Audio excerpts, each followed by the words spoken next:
Well, Secret of Kells. Secret. Secret. Sorry. Secret of Nim. I thought you were being funny. Oh, sorry. Secret of Nim. I was like, "You're not funny. What are you trying to do?" I know. I'm not the funny one. I'm sorry. I mean, you can be. Yeah. So I think I don't know if I said it in the actual podcast, but as we were doing Shazam, I had no idea what I was going to uh, put forward as our next film. Yeah. But then you said something that stuck with me, and I don't know verbatim what you said, but it was like no good children's movie uh, goes without a scene of dread or something similar to that. Yeah. Yeah. I call it the pink elephants moment. Yeah, Uh, exactly. Okay, it's from Dumbo. right. Um, The time when the main character goes through something scary and we, the audience, go through something scary.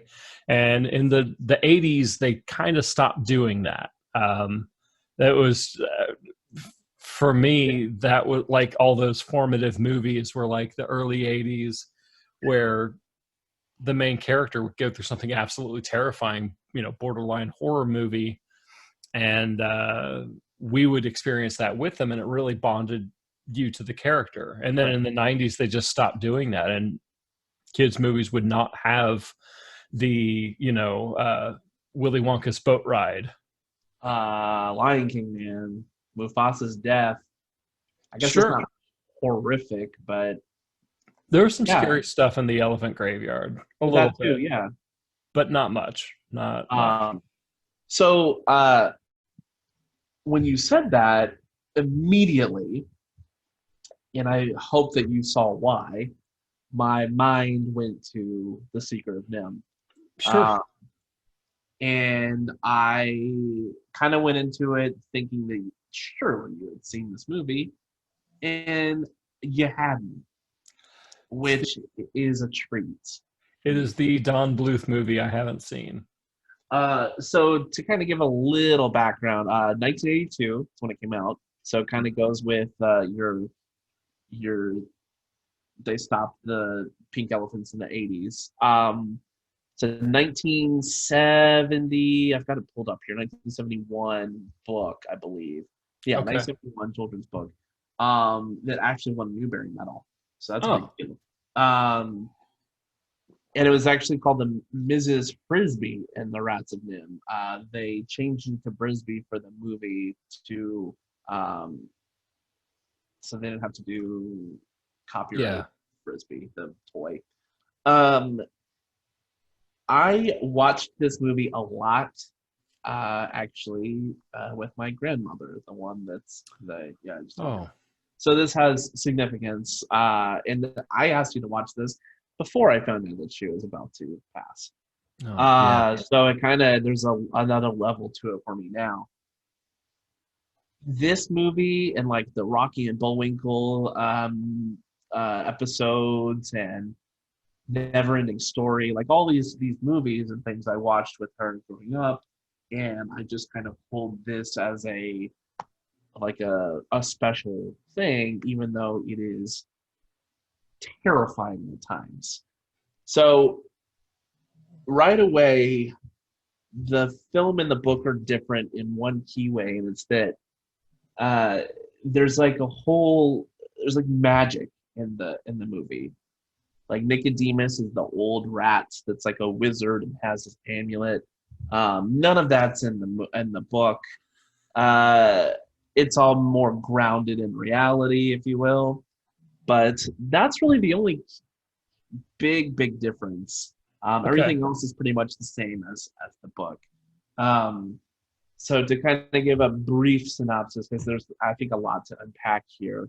NIM is the National Institute of Mental Health. It's located in Florida, I believe, and it's based on actual experiments that were done in the from the 50s through the 60s on lab rats and mice. I don't know what they were doing, different things, but in the story of this story, Yeah. um, they are injecting the rats and the mice with some sort of agent, and it has enabled them to slow their aging. It makes them more intelligent. They can all of a sudden read English for some reason. So the rats and the mice learn how to escape their cages, and they go through the ventilation shaft.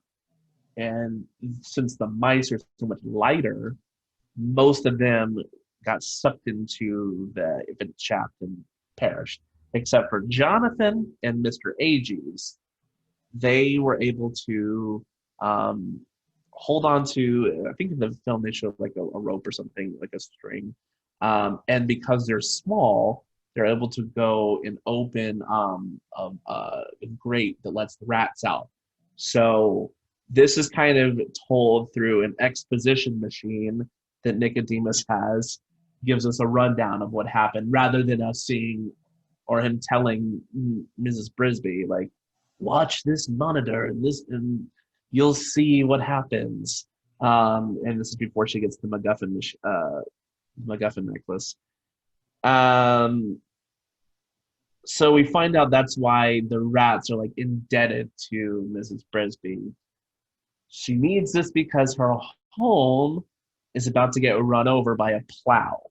So that's like the whole setup, is that she needs to move her family because her son Timmy has pneumonia and can't survive the move to their other home. So they need to get their cinder block house moved. And because they're mice, they can't do that. So she meets this crow, Jeremy, voiced by Dom DeLuise. Then they go see this owl, and the owl is terrifying. When she first meets the owl, his eyes light up yellow and his head is upside down.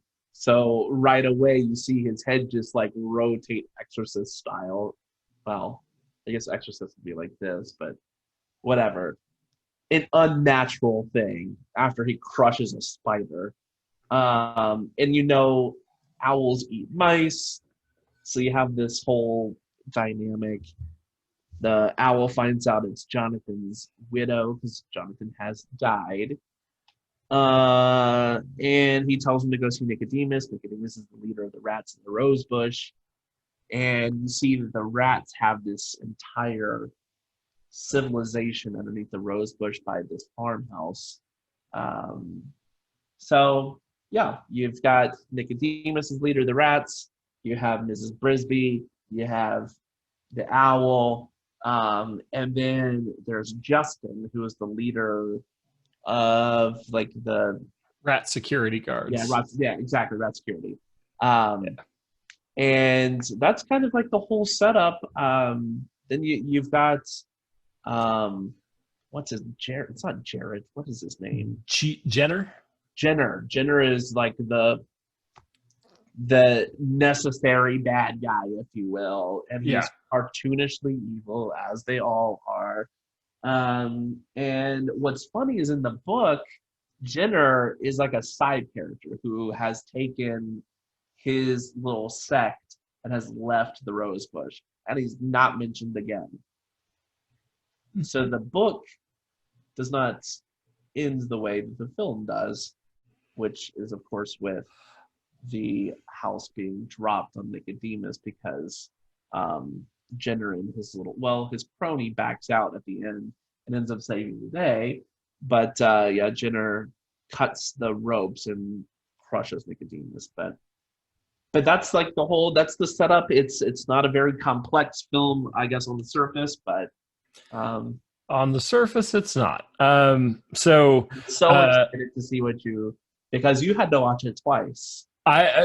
So I normally don't watch our movies more than once, but I got to the end and I was not satisfied with my own take on the movie. Okay.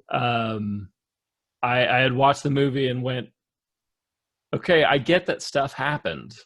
Like events transpired, this happened, then this happened, then this happened. But ultimately, this isn't a story. This is just watching some stuff happening. And I was really like miserable with this because I love Don Bluth films. All Dogs Go to Heaven is probably like one of the most formative movies of my childhood. God, talk about a movie that'll mess you up. Yeah. That is a movie with a frickin' pink elephants moment. Yeah. I was terrified of alligators for years after that movie. Anyway, so backing up a little bit, I was so miserable that I did not like The Secret of Nimh that I was determined that I had missed something. I thought, I don't understand this movie. Clearly, I'm the wrong one. Like, there was no part of me that was like, maybe it's just a bad movie. Not a bit. I said, no, I watched it wrong. Let me attempt again. I don't like where this is going.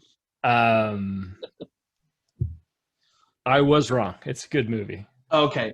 Okay.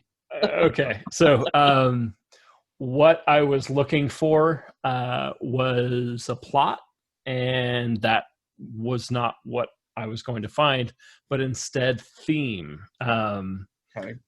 Now, keep in mind, like a lot, if I had time, I would really look into these. But there are some interesting things that I picked up on the second time, did not pick up on the first time. Okay. The first thing is, so Nicodemus is the owl. Like, you know that, right? What? Nicodemus, the old rat. Uh-huh. He's the owl. I mean, I guess, yeah, they look similar, but... They both have a lopsided Fu Manchu mustache. Right. One goes one way, one goes the other way, lopsidedness. They really draw attention to like the pock marks on the hands and the pock marks on the talons. Further, like later on, Miss Brisby is trying to explain to Nicodemus what's going on, and Nicodemus is like, we know you have to move your house. It's not a big deal. We're already there. Because I think Nicodemus is not one entity. Now, we know that the lab experiments prevent aging. This is why Jenner and Jonathan and Justin are all really young. But Nicodemus is not young. Nicodemus also doesn't conform to the naming convention of the other rats. Right. Jenner, Justin, John, that naming convention does not apply to Nicodemus. I don't think he's one of the rats of Nimh. Okay. I think he is more related to the owl. I want to look deeper into that. Maybe he represents something mythologically, because the owl says it's time for me to go and flies away. And of course, Nicodemus is crushed to death.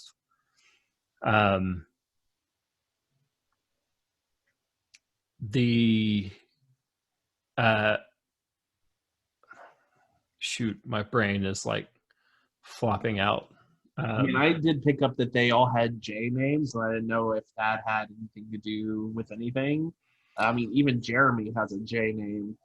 I also, part of me thinks that the rats being intelligent or the mice being intelligent, I don't think Nimh did that. Okay. Here's why. The evidence of their intelligence is their escape, how clever they are in getting away. Mm-hmm. Where Jonathan and Mr. Aegis grab strings to escape, that regularly happens with Miss Brisby throughout the whole thing. She also is clever enough to escape her human cage. Yeah. She does everything, and her escape actually kind of reflects their escape. If you notice, when they escape, they're all nude. None of them have clothes, but they leave and they go put on clothes. And the first thing she does when she escapes her cage is go put her clothes back on. Yeah. Um, I think a lot of this, and I'm not sure how much of this is from the book, is supposed to be sort of a rat version of a fantasy story. There's magic, there's sword fighting, and the town is plagued by a literal dragon, Yeah. or a cat named Dragon. Right. Um, I think in a lot of ways it was trying to do the mouse version of the fantasy story. There's a wizard. Um, There was criticism of the book that said that it really lost something because all of the characters speak from the beginning on. So there's no evidence that the ability to read and write and speak was from the experiments, much like you're touching on now. well, like I said, I really do think that's a big part of it, is that it's not inherently given to them. It's something they always had, kind of Wizard of Oz style, where like you've always had courage, you've always had a brain.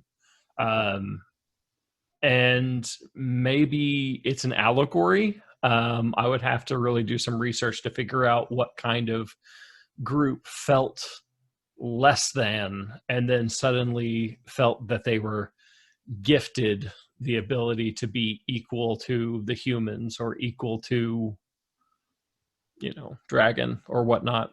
Right. But so the biggest theme I found, and this is where I think the ending changes why Jenner is so important in the movie, even if he left during the book. Yeah. It's the overarching theme of strings and ropes. So like right from the beginning,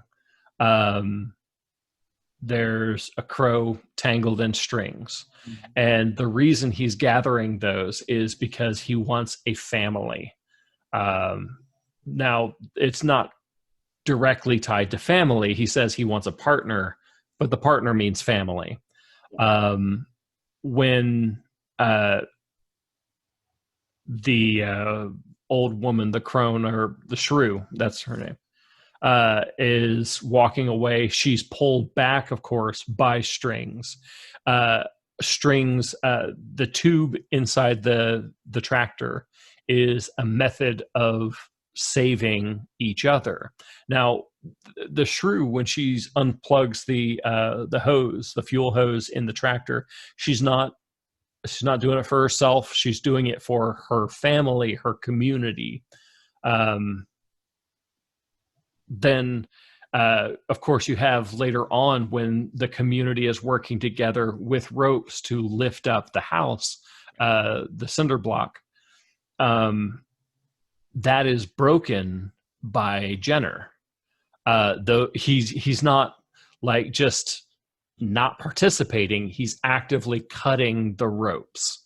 And that's very significant because if ropes mean family and community and working together, then what he's doing is the opposite of that. He's destroying it. And they're trying to wind up having to try to rebuild those bonds. And that's why when the amulet activates, it travels down a rope. It travels down a rope to lift the cinder block up. Right. Because ultimately they're not lifted by some magic. It's a community.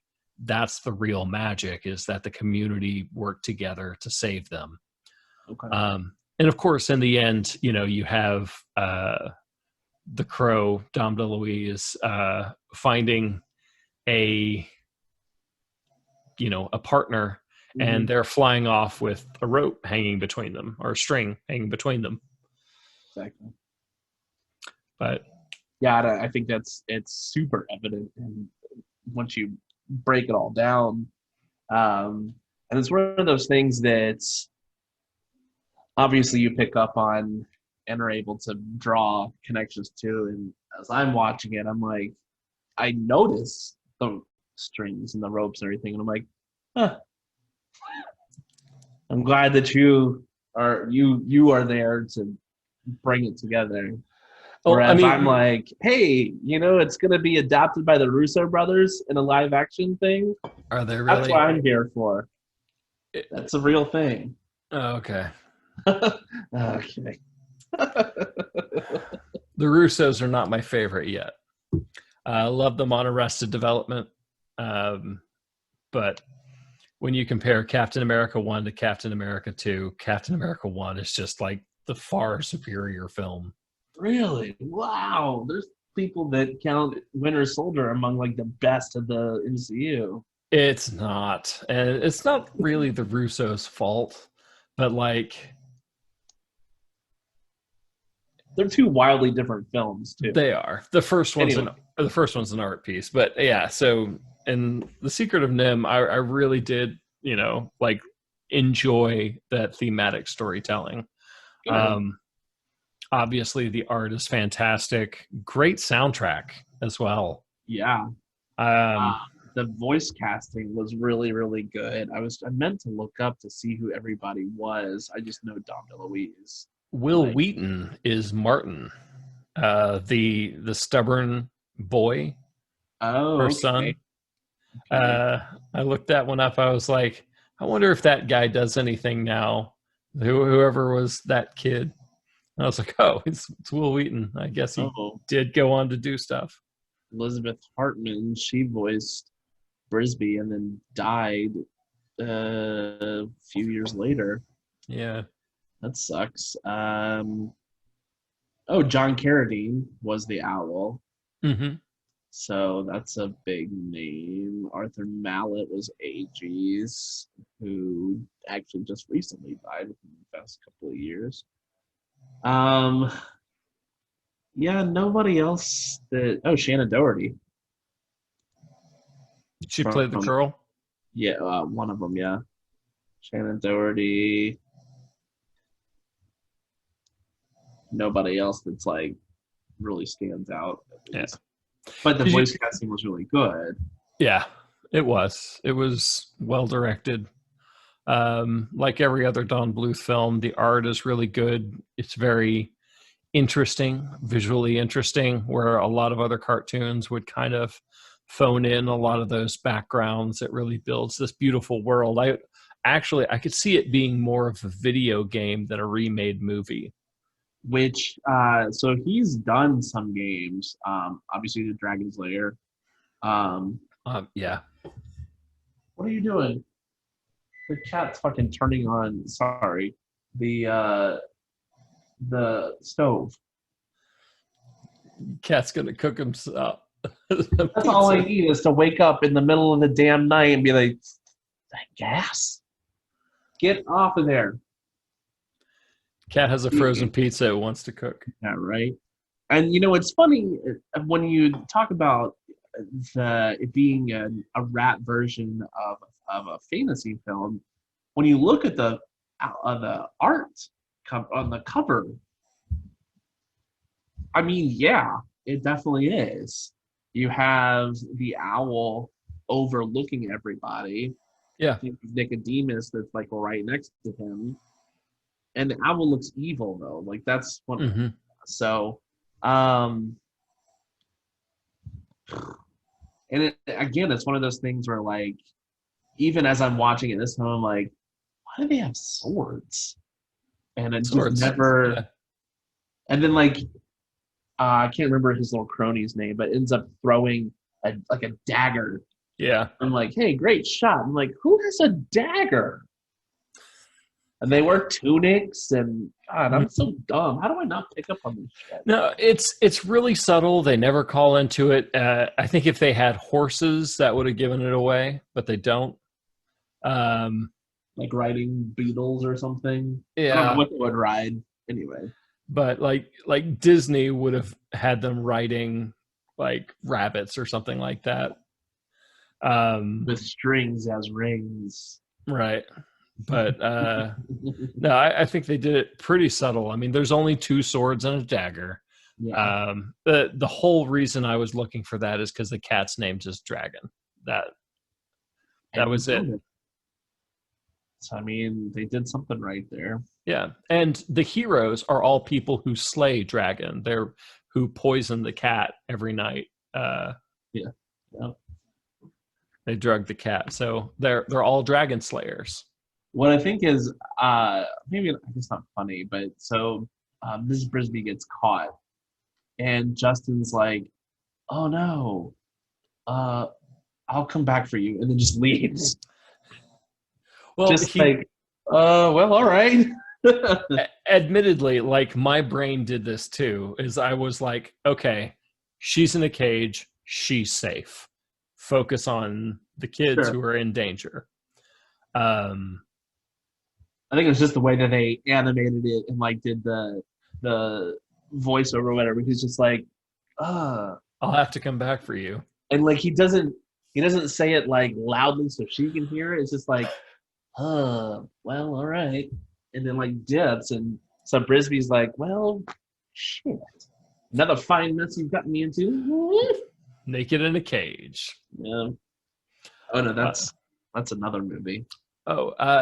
She actually, her escape also involves dangling from a string. Yep. So she escapes the cage and dangles from a string, just like Jonathan and Mr. Aegis do in their escape. So her escape really does mimic theirs. Yeah. I'm just glad that you liked it. When you told me that you had to watch it again, I was like, oh no. I was like, really, when I walked away from the first one, the first time I watched it, I finished and I was like, that can't be it. That I clearly didn't see it right. I was viewing it wrong because all I had were the elements. I had is magic real? Is it not? And like at first I was hoping it would not be, that they just didn't understand kind of the Buzz Lightyear falling with style kind of thing. I was kind of hoping for that.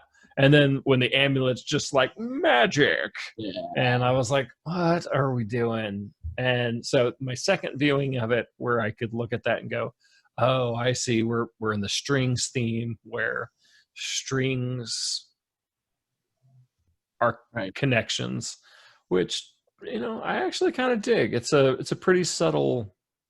I mean, for strings and ropes being throughout the entire movie, that was pretty subtle. I love how they did their like under the rose bush. She's like, it's so dark. It's like, we're 3 feet down. Like, you stupid bitch. You know how deep we are underground. Yeah, like, and then there's Christmas lights, it looks like, and constant electricity for some reason. They're stealing electricity, right? Yeah, but it's just like OSHA violations left and right. And then Brutus has like I don't know what because clearly it's another medieval tool. Partisan or sure, spear or something like that. Yeah, and it's like he doesn't speak, and every time that it hits the ground, lightning sparks off of it. I'm like, what the hell is going on? So much could be explained if you would just listen to what she's saying. But yeah, I thought it was so cool, and they get into the lantern and go down in the water, and I'm like, what? So I remember my little child brain being blown seeing that, and it was still incredible 20 years later watching. I'm like, yes, I do hate this movie. Yeah, it's good. It's definitely worth appreciation. Don Bluth, a very good filmmaker. I'm sad he's kind of dropped off in recent years. I didn't know he was still alive. I didn't know he was alive. That's awesome. He is half cousins with Mitt Romney. More young. Because he went to Brigham Young too. Did he? That's interesting. He's a Mormon. I like Mormons. I think they're great people. Some of the most attractive people I've ever met in my life have all been Mormons. I probably would be Mormon if it didn't require me to believe. and I told them that. I was like, I would join for the community. Yeah. But I'm not going to lie to you and tell you I believe things I don't. But He did Titan AE. I didn't know that. yeah, you can really tell. But like, it's like Don Bluth art, and then occasionally computer graphics, and you're like, because his art is so, oil painting to begin with. Yeah. It's beyond stands out when there's computer stuff. Wow, looking through some of this stuff, Control in Central Park, Thumbelina, Rockadoodle. Okay. I remember Rockadoodle. Chanticleer. That was another one that I watched as with my grandmother was Rockadoodle. Damn. American Tail, which he did not do the sequel to. No, he did not do Five Goes West. He did not.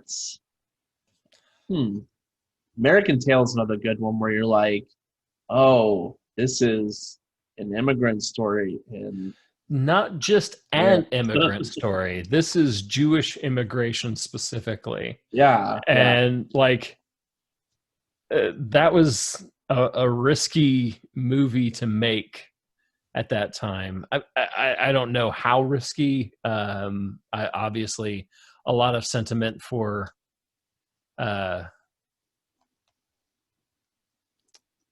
Jewish history had grown, but to make a movie specifically about the Jewish immigrant experience, huge. I loved it. Oh, it's great. I thought he did.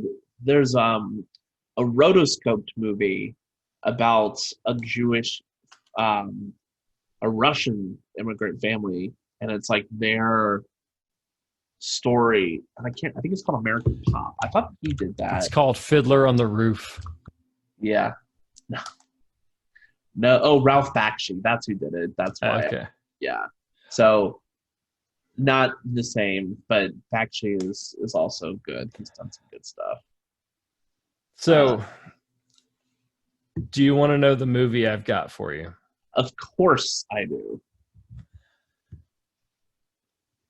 I want you to know that this is not a movie I picked because I think you will enjoy it, but because I want you to look for themes in this movie. Okay. And like, this isn't a movie that is an example of on the cover, it's a dumb movie. But when you look, the filmmakers had stuff they wanted to say. And like, it's dumb. Yes. It's a kid's movie since we did, Secret of Nimh. And I think that staying in kids' movies for a bit is a good way to go. But it's got some actual deep stuff. And that is Cloudy with a Chance of Meatballs. Oh, Bill Hader. Yeah. I like that movie. Yeah. Oh, yeah, no, you're saying, oh yeah, I guess maybe I don't remember it the way I don't know. I thought it was pretty well done as far as a kids movie goes. It is. It is very silly. It does not look deep, but it's got some layers and some really subtle bits that I think are worth talking about. Okay. Yeah, I'd watch anything Bill Hader did, so Cloudy with a Chance of Meatballs. Yeah, Cloudy with a Chance of Meatballs.